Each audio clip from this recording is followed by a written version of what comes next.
скъпи приятели! Аз съм Мадлен Владимирова.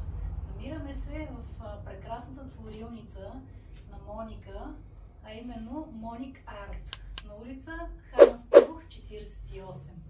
А поводът днес да сме заедно е един наш разговор в края на август месец, когато Мони ме потърси, прочитайки инициативата на нашата фондация. Но малко повече за това ще ви разкаже тя.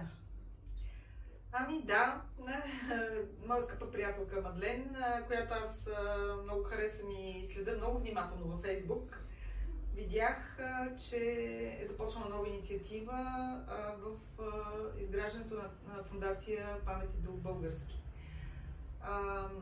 Аз сама по себе си много харесвам българските традиции. Изобщо аз съм расла в чужбина като дете и съм толкова свързана с усещането за важността на българските традиции и това как те ни съхраняват. Така че това изключително много ме привлече. И другото, което всъщност аз много обичам, е да работя с деца и изобщо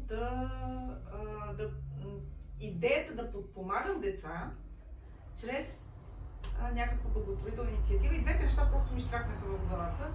Как чрез това, с което аз се занимавам, с моята страст, с моето изкуство, да направим някакво съвместно събитие, на което чрез благотворителни продажби да се осигуряват средства за дечица, които да се развиват в областта на народното творчество, дали да свират, дали да танцуват, дали имат нужда от носия, нещо, каквото и да е, да може да подкрепиме дечицата.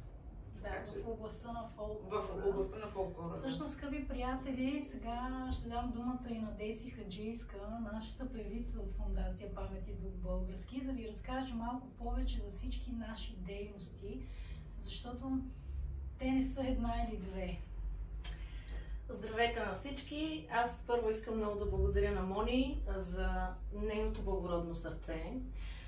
Благодаря, че си избрала нас, тъй като за мен това е знак с више, тъй като фондацията дойде и ни събра със силата на дебелите ни корени. Тебе, макар и расла в чужбина, дебелият ти корен не е спрял да говори и да те потиква към народното ни творчество и към нашите традиции. Ти говориш само за външния облик на традициите, но традициите всъщност имат един много по-богат вътрешен облик, който е душевността на българина. Българина е изключително състрадателен и добронамерен по природа. За съжаление, в днешни дни леко са изкривени нещата, но ние за това сме се събрали, за да се, така да кажем, да сме цвета на този свят. Фондацията е създадена декември месец на миналата година и досега има сътворени 3 продукта, които са свързани с авторска народна музика. Като композитор, аранжор е Ники Луканов. Аз съм народната изпълнителка и на 3 песни. Мадлен е нашата физическа част, която обаче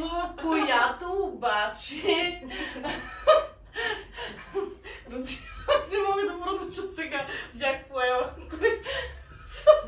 Много сериозно беше, затова трябваше малко да излезем от сериозността.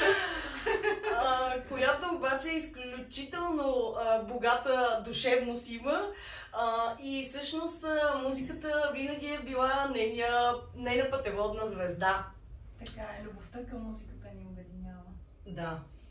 Но фондацията, както каза и ти, тя има и други цели. Всъщност това, което Мония води, е именно да дарява процент от продажбата на свои картини за развитието на млади таланти, които имат желание да се развиват в народното ни творчество.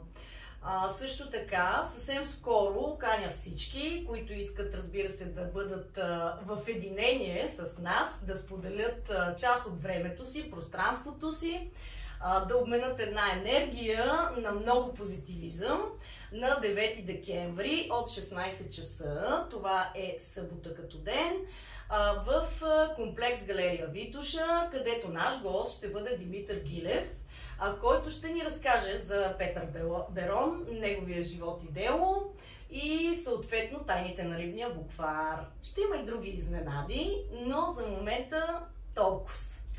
Също така, да не забравяме, там ще бъдат изложени и картини от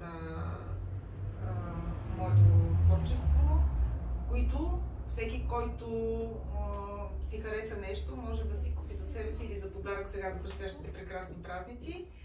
Като част от средствата ще бъдат дарени в полза на фондацията и благородното дело на тези две прекрасни дами. За което благодарим. И аз благодаря. Очакваме ви 9 септември. Това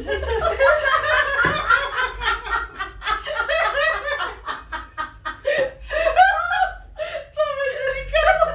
Къде се върна, майка? Не се връщи назад във времето, моля ти се. Не, това няма да приключвам. С нея приключваме. 9 септември. Добре, стига за малко.